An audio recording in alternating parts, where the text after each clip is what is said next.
And for my group of hikers, this is our summit.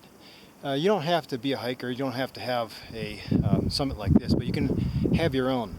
As I've told you in the previous other videos, think outside the box, think of something that's cool. If you can get to it, great. If you don't get to it, save it till the next 12-week challenge. But this is kind of the way I want to bring my folks the rewards of having been persistent for 12 weeks. 12 weeks is hard. It's hard to make a lifestyle change, especially when you're so used to the usual things of getting by or even just existing.